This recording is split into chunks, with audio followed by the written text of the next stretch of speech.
Bismillahirrahmanirrahim. Alhamdulillahi rabbil alamin.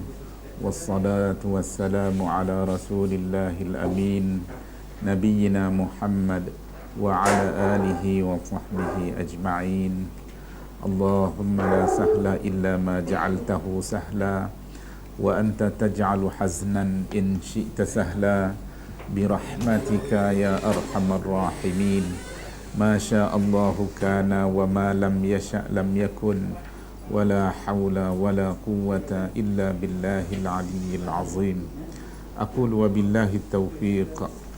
Kita sambung semula kuliah kita yang telah kita mulakan pada kali-kali yang lepas, dan pada petang ini kita sambung pada muka surat 39.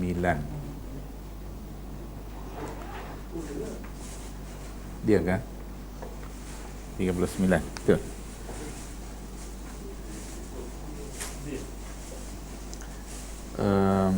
Muka surat 39 ni masih membicarakan tentang tauhid al-asma' was sifat.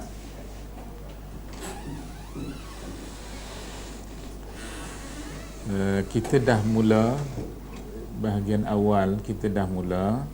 Kemudian kita sampai kepada ayat yang pertama di muka surat 39, innallaha wahidun la syarikalah. Sesungguhnya Allah itu Maha Esa, tidak ada sekutu, atau dalam bahasa lain, dalam kata lain, tandingan baginya. Allah itu satu, wahid. Innallaha wahid. Dan pada perkataan wahid dalam ayat ini membawa maksud bahawa sifat wahdaniyat Allah Subhanahu wa taala adalah sebahagian daripada sifat-sifat Tuhan, sifat keesaan Tuhan, wahdaniyat. Jadi ayat ini menyebut innallaha wahid, sesungguhnya Allah itu esa. Kalau bahasa Melayu tua dia kata esa, makna satu. La syarikalah, tidak ada sekutu baginya. Terjemahan Melayu Malaysia. Yang ni terjemahan Melayu Indonesia kadang-kadang tu payah sikit, kacau kita. Dari segi ilmu nahwu, dari segi nahwunya, bila disebut innallaha wahidun la syarikalah, la dalam ayat ini dalam ilmu nahwu disebut la nafiyah lil jins.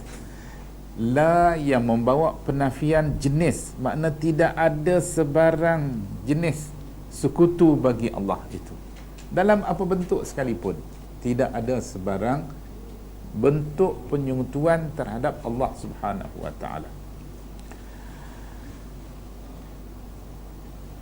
Dalam ayat ini ulama-ulama akidah mengatakan bahagian awal ayat innallaha wahid ini mengisbatkan sifat ahad kepada Allah Subhanahu wa taala, sifat keesaan Allah.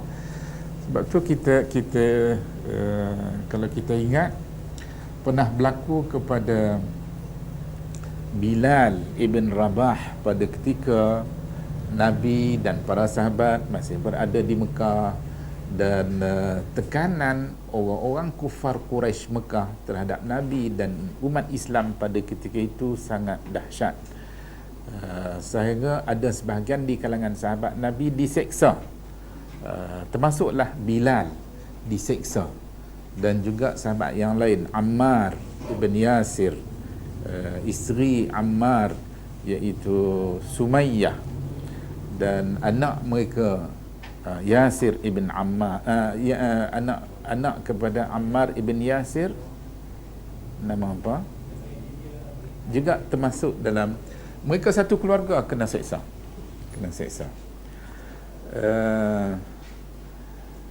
Nabi pernah mengatakan kepada Ammar ini, Nabi kata apa? Sabran ala Yasir fa inna maw'idakumul jannah. Maknanya, sabarlah kamu wahai keluarga Yasir, sesungguhnya janji balasan kamu syurga. Sabran ala Yasir fa inna maw'idakumul jannah. Sabarlah kamu wahai keluarga Yasir, sesungguhnya janji balasan untuk kamu ialah syurga, al-jannah, di akhirat kelak. Jadi Ammar ini diseksa, diletak batu di atas belakang dia. Ada yang kata di atas dada dia, diletak batu besar, dan dia tak boleh nak buat apa kecuali hanya dapat berkata ahad, ahad, ahad, ahad. Ini di antara hadis yang membawa maksud bahawa kita umat Islam ni dikehendaki supaya sedaya upaya yang boleh kita setelah memilih kalimah syahadah sebagai kalimah yang mengislamkan kita, begitu juga kita mengakhiri hayat kita dengan kalimah syahadah. Jadi kalau dah tak boleh nak kata la ilaha illallah lagi kerana keadaan tidak mengizinkan, maka kalimah ahad pun boleh. Itu sekurang-kurangnya. Sekurang-kurangnya. Tak adalah sampai macam setengah pihak dia kata apa, di antara lafaz zikir tu hanya memadai menyebut kalimah ataupun huruf hu saja. Macam golongan-golongan setengah golongan tarikat kan, dia nak kata la ilaha illallah tu tak boleh, tak payah. Bukan tak boleh, tak payah kata lagu tu. Nak kata Allah saja pun tak payah. Habis hak last sekali hu saja, simbol kepada kalimah syahadah. Wallahu alam, itu tidak disokong oleh nas-nas yang kita dapati dalam hadis. Paling ringkas, paling sedikit kita boleh sebut perkataan ahad. Ini merujuk kepada hadis berkaitan dengan masalah ataupun kes Ammar ibn Yasir. Begitu juga dengan Bilal. Bilal juga diseksa sehingga Bilal hanya dapat mengatakan ahad, ahad, ahad. Maknanya perkataan yang paling ringkas yang merujuk kepada kalimah la ilaha illallah Muhammad Rasulullah ialah kalimah ahad. Dan ini ada dalam Al-Quran. Tuhan kata qul huwallahu ahad, qul huwallahu ahad. Makna ahad itu merujuk kepada Allah yang esa. Salah satu sifat Allah ialah wahdaniyat ataupun ahad. La syarikalah, la huruf yang membawa maksud penafian, dan kita hanya boleh baca la syarika lah. Kita tak boleh kata la syariku, tak boleh. Kita tak boleh kata la syariki, tak boleh, tak boleh. Kita hanya boleh baca, boleh sebut la syarika. Inilah pentingnya ilmu nahwu ni. Selain daripada membantu kita boleh menyebut, membaca dengan betul, dengan baris yang betul, dia juga membantu kita untuk memahami makna dan maksud. Bukan saja kepada orang Arab, tapi kita orang bukan Arab pun, bila kita menguasai ilmu nahwu, maka bila kita baca ayat Quran, baca hadis Nabi, nahwu tadi ataupun bacaan yang betul mengikut kaedah ilmu nahwu tadi membantu kita memahami dan menyelami maksud di sebalik ayat-ayat yang berkenaan. Ayat yang seterusnya, wala syai'a mithluhu, wala syai'a mithluhu. Ini juga merujuk kepada kes yang sama. Wala syai'a, dia tak boleh baca wala syai'u, wala syai'i tak boleh, wala syai'un tak boleh, wala syai'an tak boleh. Kita hanya boleh baca wala syai'a mithluhu. Dia kerana la tu la nafi jenis, la nafiyah lil jinsi, membawa kepada maksud penafian apa saja. Tidak ada sesuatu pun yang menyerupainya. Ini di antara asas-asas dalam proses pembentukan akidah, kepercayaan kita, pergantungan kita kepada Allah Subhanahu wa taala, bahawa Allah itu takkan menyerupai apapun. Tak mungkin disamakan. Sebab tu kita nak buat andaian kalau Tuhan tu sama, tak boleh, tak boleh. Tak boleh. Macam ke Mu'tazilah katakan Allah itu ada.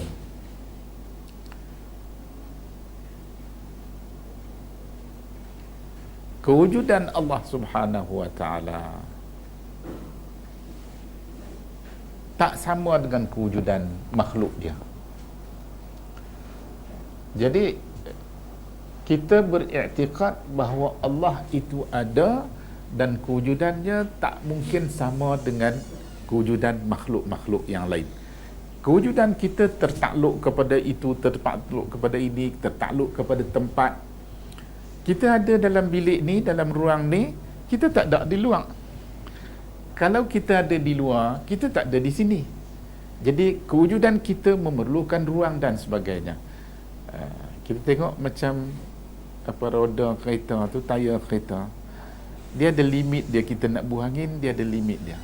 Kalau kita berbuah angin sampai lebih daripada limit dia, boleh meletup. Kerana ruang tadi tidak mengizinkan. Tak mungkin menerima lagi dah penuh. Sama juga kalau kita duduk dalam ruang ni, kita duduk ramai-ramai, dah pakat masuk, kata kita kata kan boleh isi 100 orang, tiba-tiba masuk 500 orang, apa akan jadi? Dia pijak aku. Macam apa yang berlaku di Mu'aisim sekali dulu waktu haji kan, musim haji, orang tak, memang ruang tak mengizinkan. Jadi kewujudan kita tertakluk kepada itu, tertakluk kepada ini dan sebagainya. Kewujudan kita di dunia ini tertakluk kepada tempoh masa kita hidup. Kalau kita dah mati, maka tak wujud lagi lah kalau dah mati. Kalau dah mati, habislah kewujudan kita.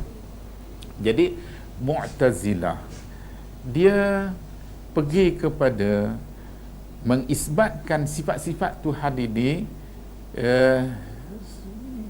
pada dia boleh membawa kepada persamaan dengan makhluk. Sebab makhluk, bila kita kata dia ni mendengar, maka dia mendengar macam mana? Dia akan pergi ke situ. Jadi daripada situlah mereka mengambil pendekatan bahawa mengisbatkan sifat kepada Tuhan ni selain daripada sifat wujud, dia kena dalam bentuk penafian. Allah itu tidak berbilang-bilang. Dia tak kata Tuhan tu bersifat dengan sifat wahdaniyat. Padahal Quran kata qul huwallahu ahad. Padahal Quran kata ilahukum ilahu wahid. Tapi mereka tak ikut Quran, mereka tak ikut sunnah Nabi, sebaliknya mereka ikut pemikiran ataupun cara mereka berfikir yang dipandu oleh hawa nafsu mereka. Sehingga mereka mengandaikan jika kita menyifatkan Allah dengan sifat-sifat selain daripada sifat wujud, dia boleh menjadi boleh menjadi menyamakan Tuhan dengan sifat dengan makhluk. Kalau kita kata Tuhan tu berkuasa, kuasa macam makhluk, dia pergi situ. Jadi Mu'tazilah menafikan semua sifat-sifat Tuhan kecuali sifat wujud sahaja. Datang Asy'ariyah, Abu Al-Hasan Al-Asy'ari, setelah dia keluar daripada Mu'tazilah, dia mengisbatkan beberapa sifat selain daripada sifat wujud. Dia mengisbatkan 12 lagi sifat. Sifat qidam, sifat baqa, sifat mukhalafatuhu ta'ala lil hawadis, qiyamuhu ta'ala bi nafsih, dan seterusnya wahdaniyat. Kuliah yang lepas kita sampai tang qiyamuhu ta'ala bi nafsih. Qiyamuhu ta'ala bi nafsih ini rumusan yang mereka buat mengikut tanggapan mereka. Allah itu berdiri dengan sendirinya. Itu terjemahan dalam bahasa kitanya. Tetapi dalam Al-Quran, dalam hadis-hadis Nabi yang sahih, Tuhan menyifatkan dirinya, Nabi menyifatkan Allah dengan sifat ghina. Dan banyak ayat-ayat dalam Quran yang menyebut innallaha ghaniyyun hamid. Allah itu kaya. Kaya Allah tidak berhajat kepada sesiapa pun. Kaya Allah tidak berhajat kepada sesiapa pun. Kaya kita masih berhajat kepada orang lain. Kalau orang semua ni kaya, tak ada orang miskin langsung, tak ada orang susah langsung, susah nak hidup. kita susah nak hidup. Siapa nak buat kerja rumah? Siapa nak tolong pergi pasar? Siapa nak cangkui tanah, nak tanam, nak apa begitu gini? Kita nak makan nasi pun susah. Tapi kalau ada hak kaya, ada hak kurang sikit, ada hak kurang lagi, ada hak yang lebih kaya lagi, macam-macam. Jadi semuanya masing-masing ada tugas, saling lengkap melengkapi. Makna kita saling berhajat antara satu sama lain. Kalau tak ada orang tanam padi, kita nak makan nasi mana? Kita tak reti nak tanam padi. Ana dulu reti tanam padi, tapi lah ni tak reti dah. Ana balik kampung turun dalam sawah, ana rasa tak boleh. Tak tahu, dulu kita turun sawah takat betih saja. Selut dia takat betih saja. Lah ni selut sampai atas pada lutut. Kita turun apa orang kata terkoloi. Oh, tak boleh. Padahal petani kita masih buat sawah padi, boleh tanam, boleh menghasilkan pengeluaran padi yang mencukupi untuk kita makan minum. Ada orang ternak ayam, kita kalau nak suruh bela ayam, jenuhlah kita nak bela ayam. Berapa lama nak boleh sembelih ayam tu? Sampai nak boleh sembelih kan, ambil masa lama. Tapi bagi orang yang Allah dah takdirkan dia begitu, bagi dia kerja bela ayam ni satu kerja yang mudah bagi dia. Satu kerja yang mudah. Anda tengok orang Cina buat mi, tak ada mesin, tak ada apa, tapi dia buat mi dengan tangan dia, tarik boleh makan mi. Kita kalau orang suruh buat, tengok macam tikus tengok besi lah, tengok tepung, tengok sajalah, duk jadi tepung situ lah, bila nak jadi mi, tak boleh jadi. Bermakna kita saling berhajat antara satu sama lain. Dan daripada situlah hajat kita tadi dapat dipenuhi. Yang kita tak mampu memenuhi sendiri, orang lain tolong, bantu memenuhi, akhirnya tercapailah hajat kita tadi. Allah tidak berhajat kepada apapun. Allah mencipta kita, dia tidak mengharapkan satu manfaat pun untuk dia di sebalik ciptaan dia terhadap kita. Allah bagi rezeki kepada kita, bagi peluang untuk kita hidup, dia bagi daripada sebelum kita dilahirkan sehinggalah kita mati, dan lepas kita mati dia bagi siang dan malam, tak pernah henti-henti. Walaupun pemberian Tuhan kadang-kadang kita balas pemberian nikmat yang Tuhan bagi kepada kita, tapi kita balas dengan apa? Dengan maksiat. Dalam hadis tasbih yang nak baca minggu lepas kan, abu'u laka bi ni'matika alayya bi zambi. Aku kembali kepadamu ya Allah dengan nikmat pemberian kamu kepada aku dengan dosa-dosa maksiat yang aku buat. Tuhan bagi nikmat, kita balas dengan maksiat. Jadi kita mengaku dalam istighfar, sayyidul istighfar. Anda lupa tak ada nak tulis. Nanti anda tulis. Ada yang boleh dah kot. Kalau boleh dah tulis, boleh tolong tulis.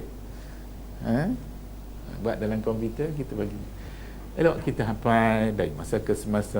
Kalau kita boleh buat, kalau kita boleh baca sekali, sehari sekali pun alhamdulillah. Kalau kita boleh baca berkali-kali dengan memahami makna dan maksud, setiap kali kita baca dengan setiap perkataan yang kita sebut tadi, kita rasa hadir dalam hati kita dengan Tuhan, terutama sekali pada waktu-waktu malam, waktu-waktu kita bangun sahur, kita bangun saja-saja kita terjaga pada waktu malam pun kita bangkit duduk, kita bacalah pelan-pelan seorang-seorang antara kita dengan Tuhan. Kita rasalah terdetiklah di hati kita, kita mengaku kesalahan kita, ketaksiran kita. Tuhan bagi nikmat sehat, boleh pergi ke sana, boleh pergi ke sini, tapi my time kita nak semayang beribadah kepada Tuhan, kita buat cincai-cincai saja, kita buat lepas tangan saja. Sujud pun tak seperti mana, rokok tak seperti mana, baca Fatihah, baca surah pun tak seperti mana. Padahal kalau kita paksa diri kita sikit ataupun kita tekan sikit, barangkali kita boleh buat dengan lebih sempurna. Tapi kita buat ala kadar, lepas tangan begitu saja. Mana banyak ketaksiran yang kita lakukan secara sengaja maupun tidak sengaja dari masa ke semasa. Bermakna qiyamuhu ta'ala binafsih tadi, dia bukan satu sifat yang original yang datang langsung daripada Quran, daripada hadis Nabi. Tapi setelah diambil kira daripada beberapa ayat, beberapa hadis Nabi, dibuat rumusan. Macam sama juga macam sifat kidam yang kita bahas minggu lepas ataupun kuliah yang lepas. Sifat kidam itu merupakan satu rumusan daripada ayat huwal awwalu wal akhir. Dialah yang awal.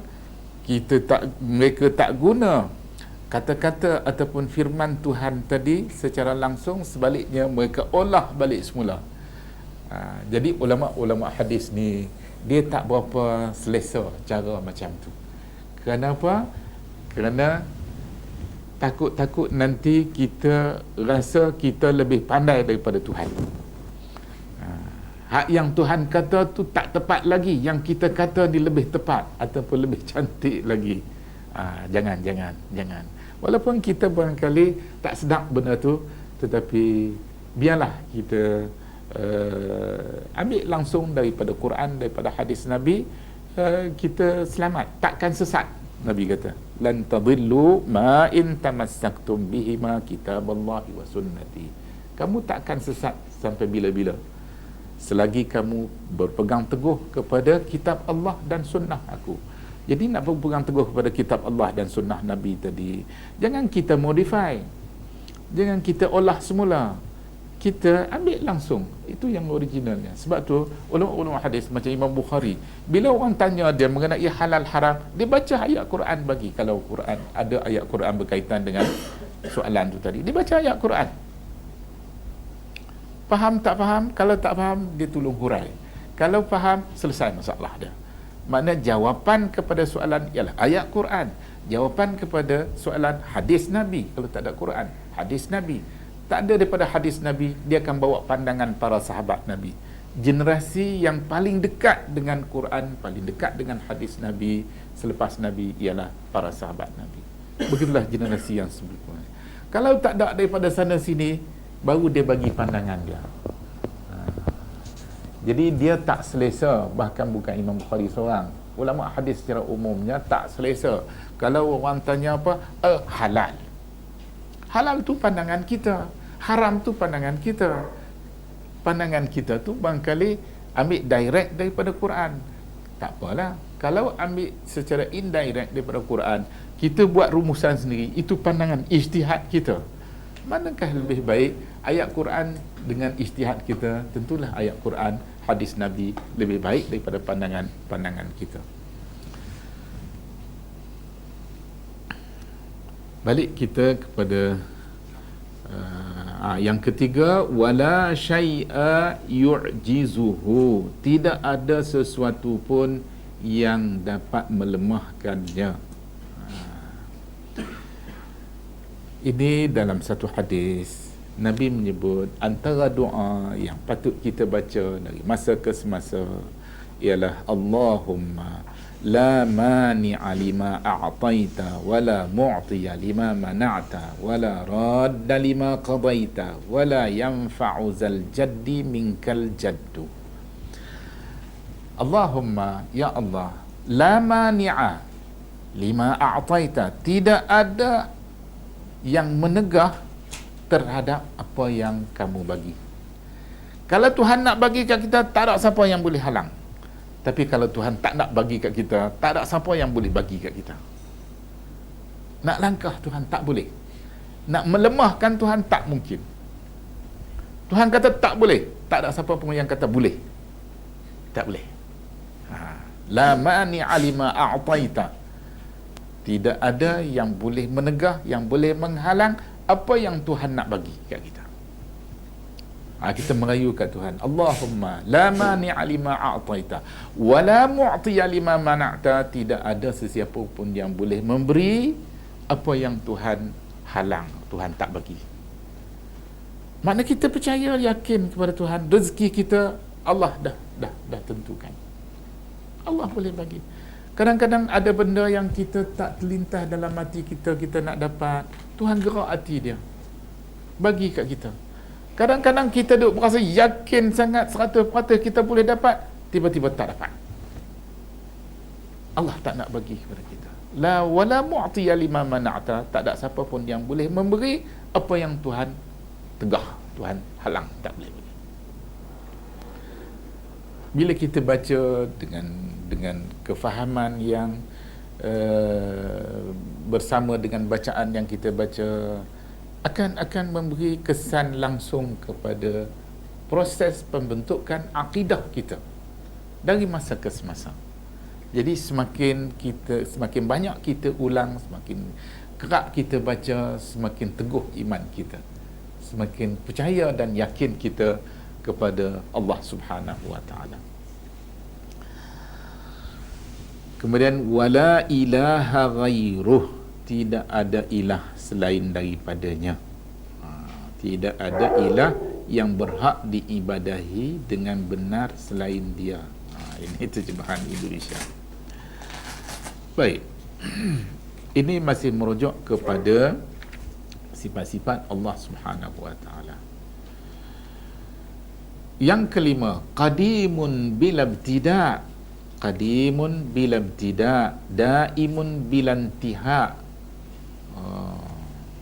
Allah maha terdahulu tanpa permulaan dan maha kekal tanpa akhir. Ini apa yang diungkapkan oleh pengarang kita tentang beberapa perkara. Disebut di sini ada 5 perkara. Yang pertama tadi, innallaha wahidun la syarikalah, dan yang kedua la syai'a mithluhu, yang ketiga la syai'a yu'jizuhu, yang keempat la ilaha ghairuh, dan yang kelima qadimun bila ibtida, daimun bila intiha. Qadim, Allah itu qadim, bila ibtida, tanpa ada permulaan, daimun, selama-lamanya, bila intiha, tanpa ada kesudahan.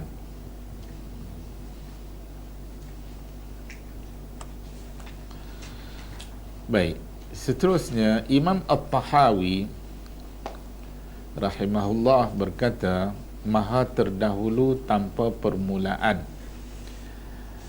Allah Subhanahu wa taala disifat dengan al-qidam, terdahulu, dengan makna bahawa Allah dikabarkan dengan sifat itu, sebagaimana disebutkan oleh Ibnul Qayyim rahimahullah dalam Al-Bada'i' kitab dia. Dan bab pengabaran lebih luas daripada bab sifat tauqifiyah, sifat yang ditetapkan dengan dalil. Apa maksud dia? Maksud dia di sini ialah setiap sifat yang kita sifatkan kepada Allah kenalah berpandukan kepada nas-nas Al-Quran maupun hadis-hadis Nabi yang sahih. Kita tak boleh reka cipta sendiri. Bahkan kita tidak boleh mengubah suai mana-mana perkataan yang dimaksudkan kepada sifat maupun nama-nama Allah Subhanahu wa taala daripada ayat-ayat Al-Quran maupun hadis-hadis Nabi. Dalam konteks salah satu sifat yang disebutkan di sini ialah sifat qadimun bilantiha bilabtida. Sifat ini ataupun sifat qidam yang disifatkan kepada Allah Subhanahu wa taala, ulama-ulama hadis macam tidak begitu selesa menyifatkan Allah dengan sifat qidam. Dan ini telah anda jelaskan dalam kuliah yang lepas. Yang lepas tak selesa sebab tidak ada nas yang direct ataupun yang terus secara jelas yang menyebut sifat qidam kepada Allah Subhanahu wa taala. Sekalipun dari segi makna dan maksud tak jauh lari, tetapi dari segi asas sandaran pegangannya tadi tidak langsung kepada Al-Quran maupun hadis-hadis Nabi. Sebab tu ulama-ulama hadis tak berapa selesa. Ulama hadis lebih selesa menyifatkan Allah dengan sifat awal tanpa permulaan ataupun tidak ada permulaannya. Dialah yang awal. Dialah yang awal. Kemudian yang kedua daimun bilantiha, selama-lamanya tanpa ada kesudahan. Ini dalam ayat Al-Quran Tuhan sebut huwal awwalu wal akhiru, dialah yang akhir. Makna dialah yang akhir, tidak ada kesudahan baginya, tidak ada pengakhiran ataupun tanpa akhirnya, sebab dialah yang terakhir. Para ulama tidak pernah menyebutkan lafaz al-qadim dalam asma al-husna, akan tetapi mereka mengabarkan tentang Allah Subhanahu wa taala dengan lafaz itu dikatakan dalam An-Nuniyah. An-Nuniyah itu merujuk pada kitab karangan Ibnul Qayyim. Apa yang Ibnul Qayyim sebut, wa huwal qadimu falam yazal bi sifatihi subhanahu mutafarrida bal daimul ihsan. Ini ungkapan yang disebut oleh Ibnul Qayyim dalam kitab dia An-Nuniyah. Ibnul Qayyim ni dia bertahap-tahap. Di tahap permulaannya ataupun tahap awalnya, dia tidaklah begitu solid berpegang kepada sunnah Nabi secara yang lebih kuat, yang lebih kukuh. Sebab tu kitab dia seperti mana Ighathatul Lahfan, ada hadis-hadis dhaif dan hadis-hadis maudhu' dalam kitab Ighathatul Lahfan. Itu kitab yang paling awal dihasilkan oleh Ibnul Qayyim. Tapi kitab-kitab yang dihasilkan di peringkat pertengahan, peringkat akhir jauh lebih baik, jauh lebih mantap. Ini biasalah berlaku pada siapa-siapa pun, proses pemantapan ilmu dan juga iman seseorang tadi dengan ilmu yang dimiliki, diamalkan, dihayati, menjadikan iman seseorang tadi jauh lebih mantap di peringkat-peringkat seterusnya. Jadi dalam kitab An-Nuniyah disebut wahwal qadim, sifat qidam nisbahkan kepada Tuhan. Wahwal qadim, dia maha terdahulu. Dia terjemah ni pun kadang-kadang boleh membantu kita untuk memahami, tapi kadang-kadang dengan sebab terjemahan tu dia hilang sebahagian daripada maksud asal. Bila kita terjemah wahwal qadim, dia maha terdahulu, dia macam ada benda yang hilang, ada benda yang terlepas. Tetapi bila kita kata Tuhan tu bersifat dengan sifat qidam, dia masih apa orang kata, masih merangkumi sesuatu yang mungkin kita tak boleh nak cerita, tak mampu nak bercerita, tapi kita rasa ada benda tu dalam kepala kita, dalam pemahaman kita ada. Sebab tu terjemahan-terjemahan ni kadang-kadang dia tak boleh terjemah segala-galanya. Dengan sebab terjemah dia mengurangkan, dengan sebab terjemah dia menokok tambah sesuatu yang tidak sepatutnya dimasukkan. Ini berlakulah bagi orang yang tahu dua bahasa ataupun kedua-dua bahasa tu tadi, sebelum dialih terjemah, dia boleh tahu ada benda yang dia sendiri tak boleh nak cerita, tapi ada dalam kepala dia. Siapa yang tahu, dia dapat. Siapa yang tak tahu, dia tak dapatlah. Jadi bila kita hanya bergantung kepada naskah terjemahan, kita juga akan mengalami masalah di mana ilmu tadi semakin semakin kurang. Apa yang anda nak sebutkan di sini, bahawa sifat qidam yang Ibnul Qayyim sebut dalam kitab An-Nuniyah, wallahu alam, pada ketika itu kita tak tahu sejauh mana Ibnul Qayyim ni sudah mempunyai ilmu yang mantap dalam soal ini. Kerana apa? Kerana lafaz al-qadim tidak ada disebut dalam Asmaul Husna, satu. Yang kedua, tidak ada disebut dalam Quran yang merujuk kepada salah satu sifat bagi Allah Subhanahu wa taala. Bahkan sebaliknya, kita dapati dalam beberapa ayat Al-Quran yang menyifatkan sifat qidam kepada makhluk-makhluk Tuhan. Sedangkan makhluk Tuhan itu ada awal, tapi Tuhan masih guna perkataan qidam. dalam surah Yasin, dalam kuliah yang lepas anda sebut wal qamara qaddarnahu manazila hatta 'ada kal urjunil qadim. Qadim yang merujuk kepada urjun. Urjun tu makhluk ciptaan Tuhan, mayang kurma, memang ada awalnya, tapi Allah sifatkan dia dengan sifat qadim. Dalam surah Yusuf, anak-anak Nabi Yaqub, adik-beradik Nabi Allah Yusuf, ketika mereka membawa berita pertemuan mereka dengan Nabi Yusuf di Mesir, untuk dimaklumkan kepada bapa mereka Yaqub, semasa dalam perjalanan Yaqub dah dapat rasa anak dia Yusuf ni belum mati, masih ada, dia masih menaruh harapan tu. Dan dia sebut, carilah Yusuf. Tapi anak-anak dia kata apa? Innaka lafi dhalalikal qadim. Anak-anak Yaqub yang ada di sekeliling dia pada ketika itu, bila Yaqub masih duk sebut lagi nama Yusuf ni, depa kata kat bapa depa, innaka lafi dhalalikal qadim. Allah rakam kata-kata tu dalam surah Yusuf dalam Al-Quran. Jadi sifat qadim disifatkan kepada Nabi Allah Yaqub, sudah tentulah Yaqub ada awalnya. Sebelum dia dilahirkan oleh ibu dia tak ada. Kemudian dia dilahirkan, makna ada awal dia. Itu pun Allah gunakan dalam Al-Quran perkataan qadim yang bermaksud kepada Nabi Yaqub yang ada awalnya.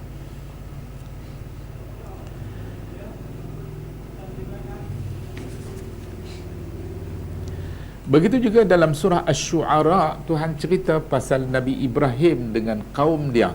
Nabi Ibrahim dengan kaum dia,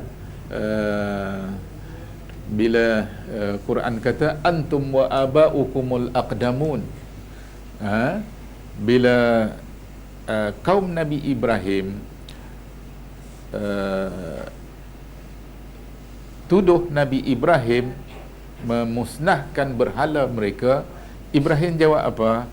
Dia kata bal fa'alahu kabiruhum, bahkan yang memusnahkan berhala ni hak besar di kalangan berhala-berhala tu. Berhala hak besar tu yang katuk berhala hak kecil tu. Habis kemudian mereka kata apa?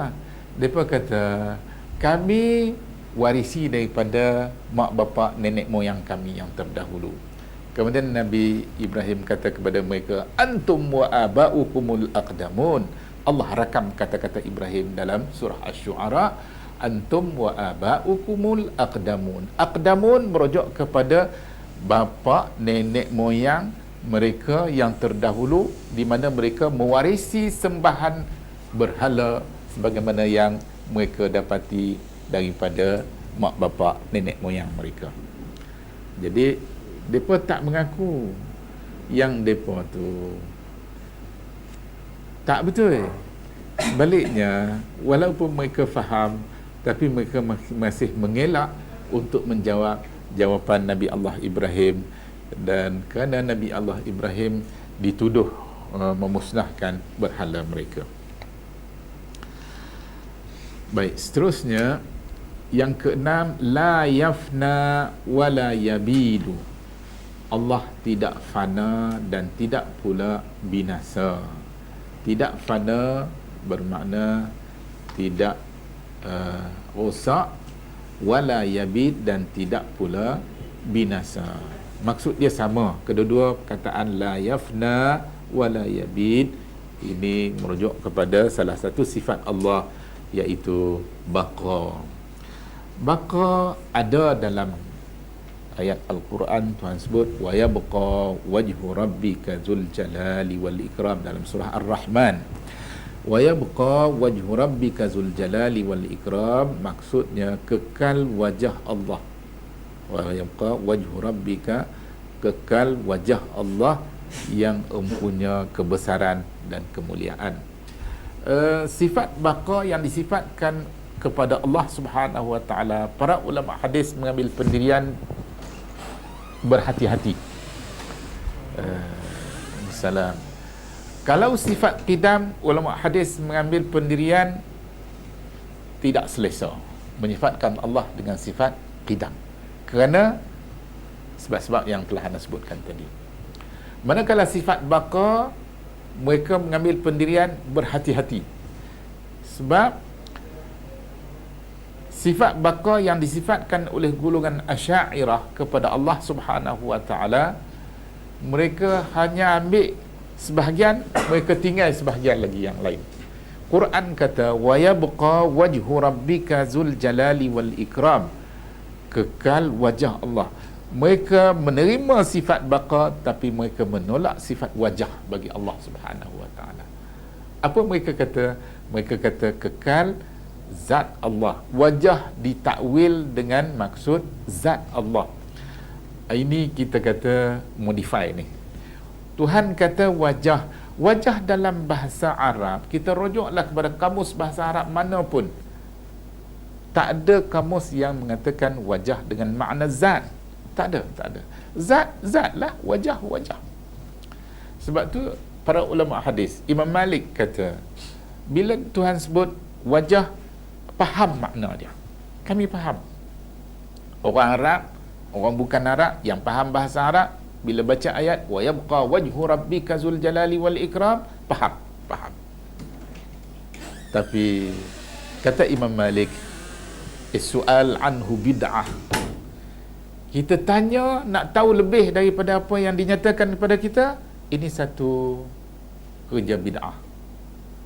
Sebab Nabi terima ayat ni daripada Jibril, Nabi tak tanya Jibril, hak ni macam mana ni? Dia tak tanya. Dia terima bulat-bulat. Dia terima tanpa soalan. Jadi kita pun kena terima tanpa soalan. Kalau kita tanya, takkan ada jawapan. Siapa nak jawab kat kita? Nabi tak tanya Jibril. Jibril yang ditugaskan menyampaikan ayat tu kepada Nabi Muhammad, Jibril tak tanya Tuhan. Nabi Muhammad terima daripada Jibril, tak tanya Jibril. Sahabat Nabi terima daripada Nabi, tak tanya Nabi. Apa maksud ni? Jadi kita jangan tanya. Itu yang maksud. Imam Malik kata as-su'al anhu bid'ah. Jangan duk tanya. Lepas tu kaifiat, cara, majhul. Tak boleh tahu. Kalau kita kata muka kita, orang kata muka ni, i'rab muka ni, kan? Kadang-kadang orang kenal kat kita satu orang tu, kita kenal bapak dia tapi anak tak kenal. Orang perkenal anak dia, anak siapa? Anak si fulan. Kita boleh terima. Sebab apa? Muka dia tu sebiji muka bapak dia, salin. Wajah. Ada muka yang lain-lain. Muka bapak panjang, muka anak bulat, muka anak panjang, muka bapak bulat, macam-macam. Wajah itu apa yang kita boleh lihat sendiri, dan kita boleh sifatkan wajah seseorang tadi, muka dia bulat ke, muka dia bujuk ke, muka dia panjang ke, macam-macam kita boleh sifatkan. Tapi bila Tuhan kata wa yabqa wajhu rabbika zul jalali wal ikram, kekal wajah Allah, macam mana wajah tak boleh tanya. Kita nak sifatkan wajah tu dengan lebih detail lagi pun tak mampu, di luar kemampuan kita. Jadi jalan yang paling selamat, ulama hadis kata, kita menerima seadanya. Jadi kekal wajah Allah. Sebab tu ulama-ulama hadis berhati-hati bila ulama-ulama Asy'ariyah mengatakan Allah bersifat dengan sifat baqa, dan baqa yang dimaksudkan di situ bukan baqa wajah sebagaimana yang Allah sebut. Sebaliknya baqa yang mereka maksudkan di situ merujuk kepada ayat huwal awwalu wal akhir, dialah yang akhir. Boleh tak? Okey. Seterusnya, wala yakunu illa ma yurid, tidak akan berlaku ataupun tidak akan terjadi sesuatu melainkan apa yang Allah kehendaki.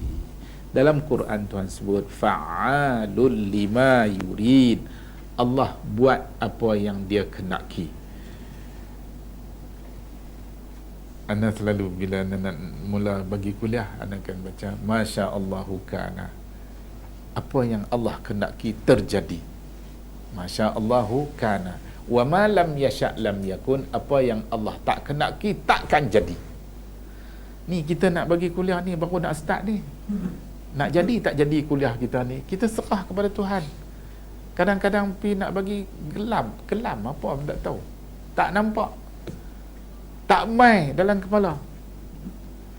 Ilmu tu tak timbul balik semula. Macam orang tanya kita benda yang kita tak ni lah. Kita blur. Tak lah.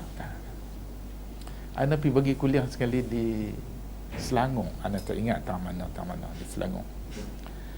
Pihak Kementerian Dalam Negeri jemput bagi kuliah untuk peserta pemulihan arkam. Bekas-bekas orang arkam. Ramai, ana ingat beratus orang dalam dewan tu penuh orang.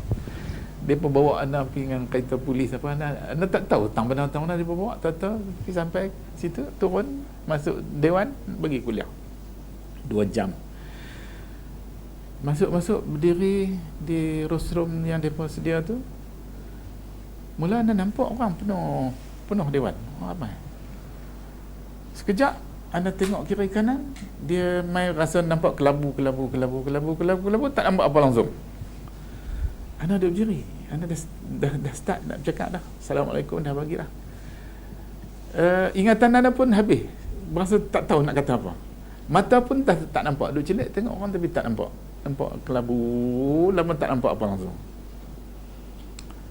Anda duduk teringat, apalah. Barangkali syaitan nak ganggu aku ke apa. Dia main terlintas lagu tu. Lepas itu anda baca Qul a'udzu birabbil falaq, Qul a'udzu birabbin nas, a'udzu bikalimatika tammat min ghadabihi wa min alimi iqabihi wa min syarri ibadihi wa min hamazati syayatin wa an yahduruna. Anda ludah sikit-sikit sebelah kiri.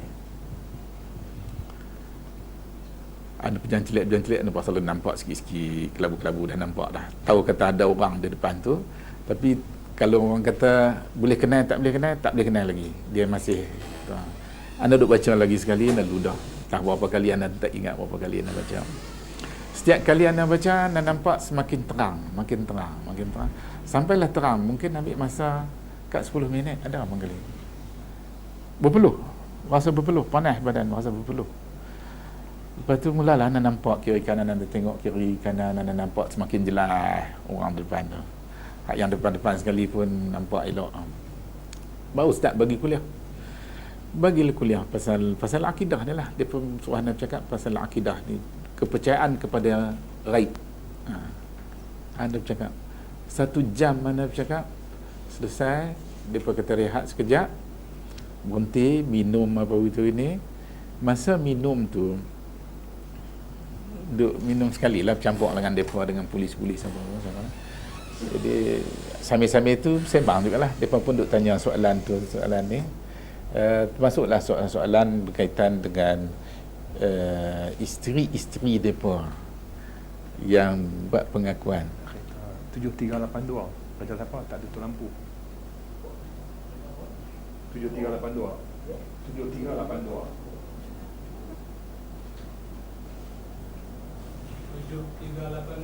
ya. Tak tutup lampu. Betul. Kereta. Duk cakap pasal apa tadi?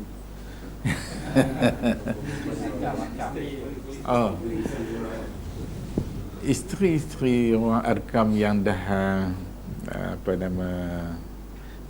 buat pengakuan meninggalkan kepercayaan arkam ni, dia kata semasa suami-suami mereka yang kahwin 2-3 orang isteri ni pergi giliran isteri lain, dia juga didatangi oleh lembaga macam suami mereka dan tidur bersama dengan mereka dan melakukan hubungan bersama dengan mereka. Pada pagi esok mereka mandi hadas macam suami mereka juga. Anda tak pernah dengar, itu kali pertama anda dengar. Bukan dengar daripada orang-orang lain tak, dengar daripada orang depan sendiri. Dia bertanya, kata tak boleh lagu tu, mana boleh berlaku lagu tu. Dia kata berlaku, dia kata. Dan bukan dia seorang, ni ramai-ramai yang lain pun cuba tanya mereka orang. Jadi yang lain pun pakat mengangguk itulah. Anda kata satu benda yang pelik ni berlaku. Tak sepatutnya berlaku lagu tu. Kalau ia pun berlaku, maknanya berlaku perzinaan antara jin dengan manusia. Ini satu perkara yang satu jenayah sah. Mana boleh berlaku lagu tu.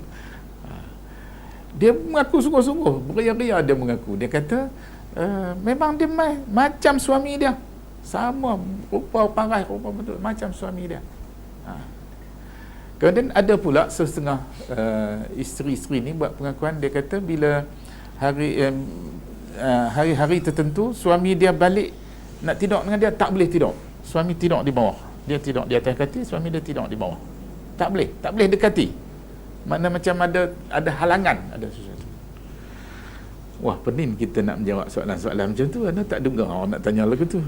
Dia tanya benda yang kita tak terbayang dalam kepala kita, benda tu boleh berlaku. Kemudian duduk sembang-sembang lagu tu lah sampai dah habis masa minum tu. Kita pun start ada satu orang dalam dewan tu tak bergerak, duduk di situ lah. Orang minum, dia tak minum. Bila tanya pasal apa dia tu tak main minum dengan kita, mereka kata dia tu puasa sepanjang tahun. Anak kata mana boleh puasa sepanjang tahun. Puasa ni paling baik puasa sehari buka sehari, puasa Nabi Allah Daud. Itu yang paling baik. Kalau dah yang paling baik puasa sehari buka sehari, puasa straight itu tak baik. Tak mungkin jadi lebih baik daripada yang Nabi kata yang paling baik puasa Nabi Daud. Dia pergi habaq kat dia. Dia kiling kepala, tak mau main kat. Duduk tempat dia. Tak apalah, habis masa tu kita pun start kuliah jam yang kedua. Bagi kuliah sampailah habis. Bila dah habis tu, anda duk fikir juga, tadi ni jin memang kali kacau anda. Anda duk fikir lagi tu lah. Anda kata, lama masa mereka hantar anda tu, anda duk sebut lah kat mereka. Mereka kata, mereka pun berasa nak tanya anda, pasal apa tadi masa nak start kuliah tu, nampak anda lain macam apa, mereka kata. Tu ceritalah kat polis-polis yang sekali dengan anda hantar anda balik tu. Bimbang juga kita bila balik rumah nanti nak tidur tak boleh ke apa, kan dia ikut main. Tapi mujur lah, alhamdulillah tak kacau apa, tak ada apa. Itulah sekali pernah berlaku kat dia. Ialah apapun dia tertakluk pada kehendak Allah. Kalau Allah izinkan kepada dia, jadilah benda tu. Allah tak izin, yang akan berlaku apa yang Allah kehendaki. Itu anda selalu baca, masya-Allahu kana wa ma lam yasha' lam yakun wala haula wala quwwata illa billahil aliyyil azim. Maknanya apa yang Allah kehendaki itu yang akan terjadi, yang Allah tak kehendaki takkan terjadi, dan tidak ada daya upaya melainkan Allah sebab dengan pertolongan Allah Subhanahu wa taala. Okey, yang ke-8, la tablughuhul awhamu wa la tudrikuhul afham. Allah tidak dapat dijangkau oleh dugaan dan tidak pula pemikiran. Dalam Quran Tuhan sebut apa? Wala yuhituna bihi ilma. Kita tak boleh tahu tentang Tuhan tu segala-galanya. Kita tak boleh tahu tentang Tuhan segala-galanya. Wala yuhituna bi syai'in min ilmihi illa bima syaa. Kita dah baca dalam ayat kursi itu kan. Makna dia ilmu kita takkan meliputi, takkan boleh tahu segala-gala berkaitan dengan Tuhan tadi. Sebab tu apa yang Tuhan bagi tahu kat kita, setakat tu saja yang kita boleh tahu. Tak mungkin kita tahu lebih daripada itu.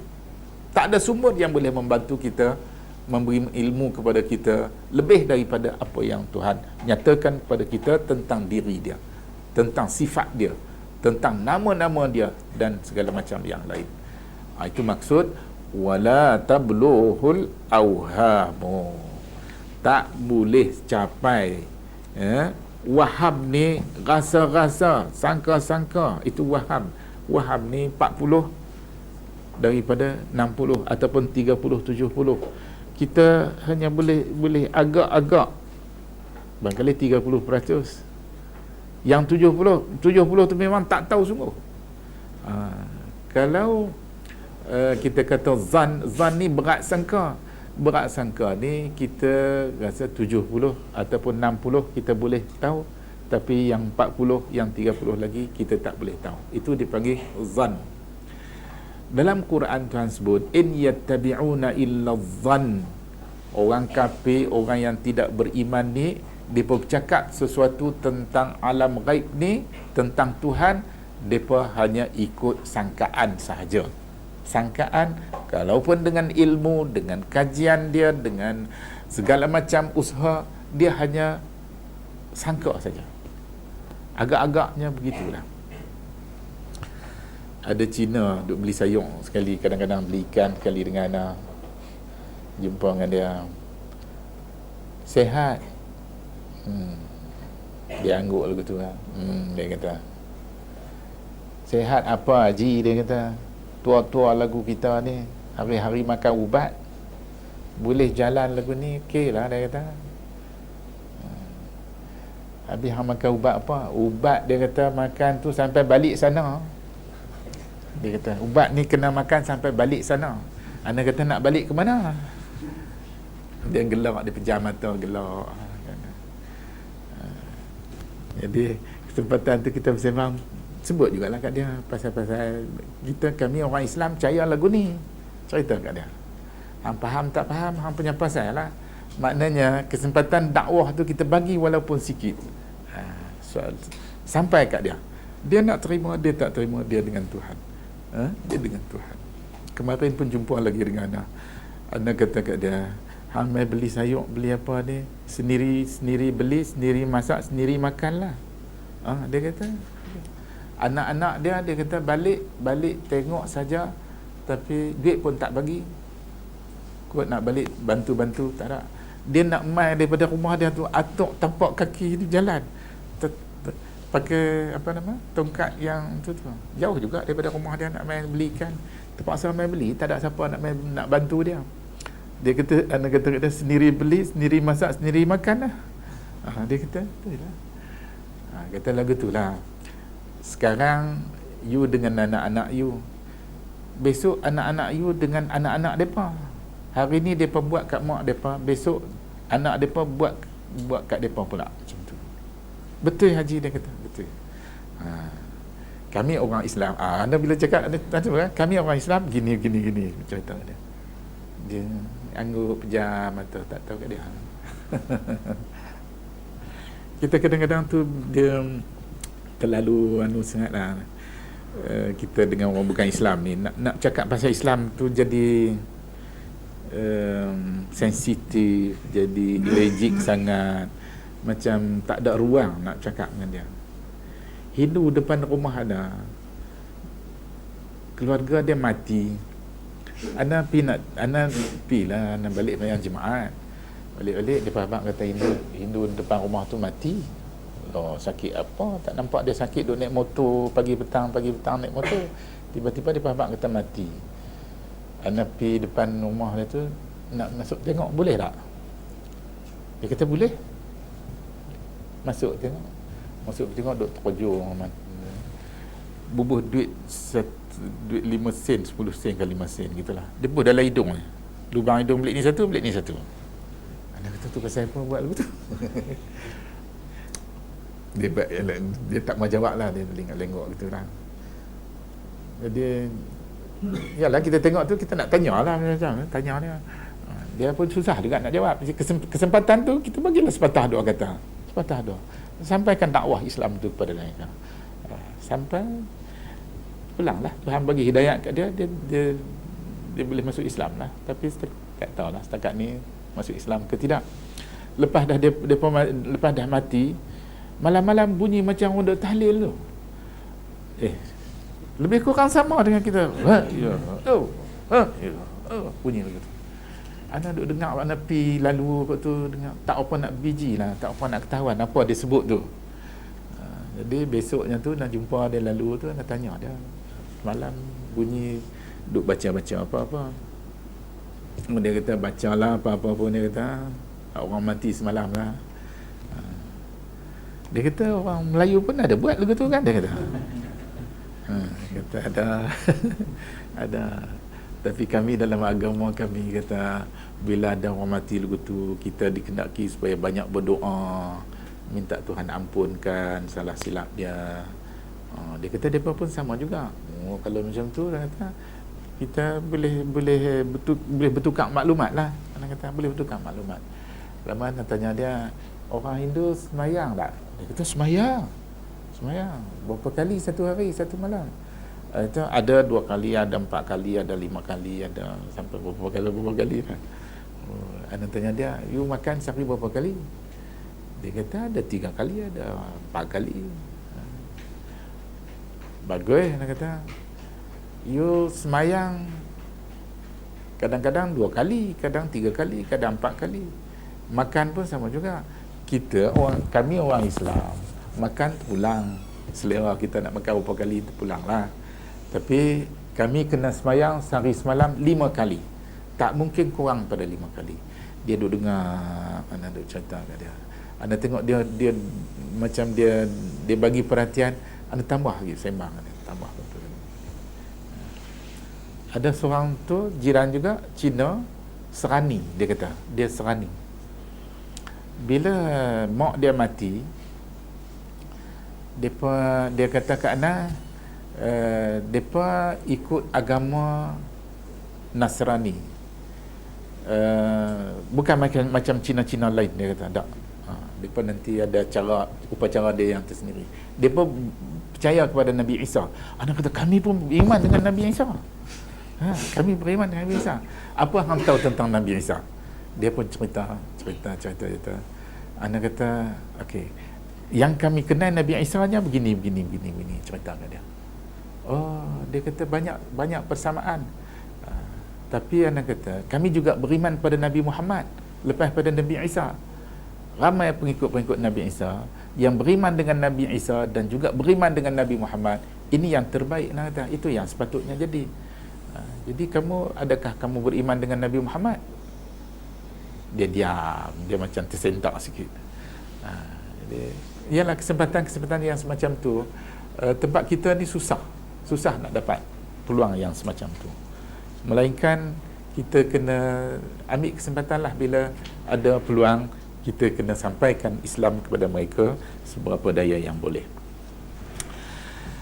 Baik, balik kita kepada apa yang disebutkan la tablughuhul awham, maknanya kita tak mungkin mengetahui segala-gala berkaitan dengan Tuhan. Wala tudrikuhul afham, kefahaman kita tu juga tidak boleh menjangkau segala-gala berkaitan dengan Tuhan. Kerana itulah kita kena berhenti setakat apa yang diperkenalkan oleh Tuhan mengenai diri dia kepada kita. Setakat tu saja. Kita tak boleh lebih-lebih. Kata Tuhan kata wa huwas samiul basir, dialah yang maha mendengar lagi maha melihat. Kita nak tahu lebih daripada tu, tak mungkin. Pengetahuan kita takkan dapat mengetahui segala-gala yang berkaitan dengan Tuhan. Tak mungkin. Sifat mendengar sahaja pun tak mungkin kita tahu segala-galanya. Bahkan sesama kita pun kena rujuk kepada pakar. Pakar tu dia tahu lebih sikit pada kita. Bukan dia tahu segala-galanya. Dia tahu lebih sikit pada kita. Dia takkan tahu segala-gala yang berkaitan dengan, katakanlah, hidung. Ada pakar tentang hidung, doktor pakar tentang hidung, tentang telinga. Dia tak tahu segala-gala berkaitan dengan hidung dan telinga. Yang tahu segala-gala berkaitan dengan hidung dan telinga, pencipta hidung, pencipta telinga, Allah Subhanahu Wa Taala yang Maha Mengetahui. Itu makhluk sesama kita. Kita boleh tengok, kita boleh korek dia, kita boleh masuk dia dalam makmal, kita boleh buat macam-macam. Tapi Tuhan tak mungkin kita buat begitu. Dan pengetahuan kita terhad. Maka dengan sebab itu ulama-ulama akidah kata apa saja kenyataan Tuhan berkaitan dengan sifat-sifat dia yang diperkenalkan kepada kita tentang diri dia, kita berhenti, kita menerima seadanya. Kita berhenti setakat tu, jangan kita langkah sempadan. Tak mungkin kita mengetahui segala-gala yang berkaitan dengan Tuhan. Kita hanya tahu sekadar apa yang dimaklumkan kepada kita sahaja. Wala yushbihul anam, yang ke-9, Allah itu tidak serupa dengan makhluknya. Yang ni kita kena faham. Kita kena faham bahawa Allah itu tidak menyerupai makhluk-makhluk dia. Dalam Quran Tuhan sebut laisa kamitslihi syai'. Allah tidak menyamai apapun. Tidak menyamai apapun.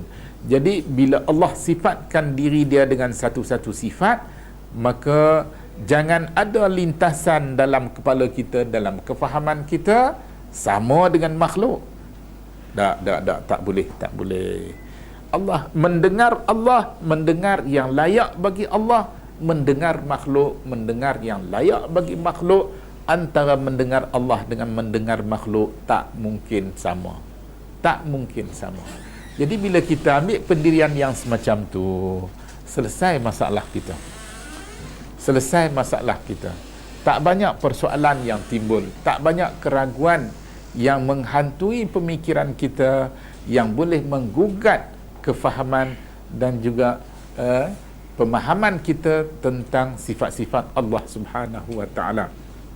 Ini macam bulan-bulan puasa ni, kita bila tiba sepertiga malam yang akhir, dalam hadis Nabi kata innallaha yanzilu ila sama'id dunya idza jaa ats-tsulusul akhir minal lail. Allah turun ke langit dunia. Bila Tuhan Nabi sebut Allah turun, janganlah ada dalam kepala kita, oh kalau macam tu samalah dengan makhluk. Maka asas wala yushbihul anam ni kena ada dalam akidah kita. Kena ada prinsip tidak menyamai Allah dengan makhluk dia, kena ada dalam akidah pegangan kita. Barulah kita boleh terima hadis tadi dengan selesa. Jika tidak, maka dia duk kacau dalam kepala kita. Dia duk kacau dalam pengetahuan kita. Macam mana Tuhan turun? Soalan-soalan macam tu siapa nak jawab? Tak ada jawapan. Kalau Tuhan sendiri tidak sebut dalam Quran, Nabi tak sebut dalam hadis, siapa nak sebut bagi kita? Siapa nak tolong jawab soalan tu? Tak ada soalan. Jadi asas yang seterusnya ialah kita tidak boleh menyamai Allah dengan mana-mana makhluknya. Kalau Tuhan kata dia turunlah turun yang layak bagi Allah Subhanahu wa taala, dan turunnya tadi tak mungkin disamakan dengan turunnya makhluk. Kalau kita turun dari atas ke bawah, maka turun Tuhan tak sama dengan turun kita. Begitulah maksudnya bila kita berbicara tentang sifat-sifat Allah, maka antara asas yang perlu ada dalam kepala, dalam pengetahuan kita ialah tidak menyamai Allah dengan makhluk-makhluk ciptaan dia. Yang ke-10, hayyun la yamut, qayyumun la yanam. Hayyun, Allah itu hidup, tidak mati. Terjemahan dia kata yang maha hidup tanpa mengalami mati. Ya, hayyun hidup, la yamut tidak mati. Qayyumun la yanam, yang maha berdiri sendiri tidak pernah tidur.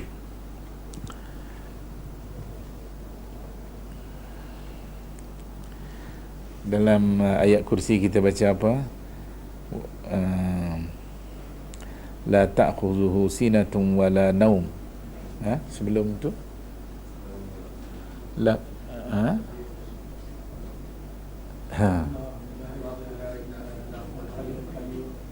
la ta'khuzuhu sinatun wala naum. Allahu la ilaha illa huwal hayyul qayyum. Huwal hayyul qayyum. Al-hayy hidup, al-qayyum maknanya berdiri sendiri. Itu yang dikatakan hayyun la yamut, qayyumun la yanam. Allah itu hidup tidak mati dan berdiri tidak lena, tidak tidur. La ta'khuzuhu sinatun wala naum. Sinah maknanya penat lelah. Tuhan tu tidak mengalami penat lelah. La ta'khuzuhu sinatun wala naum, dan tidak juga Tuhan tu terlena. Jadi jaganya Allah tidak mengalami penat, lelah, dan tidak juga mengalami terlena. Kita maghrib dah kan? Tak lagi. Oh, petang ni kita cadang supaya kita hanya berbuka dengan tamar dan air saja. Kemudian kita semayang maghrib, lepas tu baru kita makan. Boleh tu, boleh Ana? Ada 3 minit lagi? 3 minit lagi? 5 minit lagi?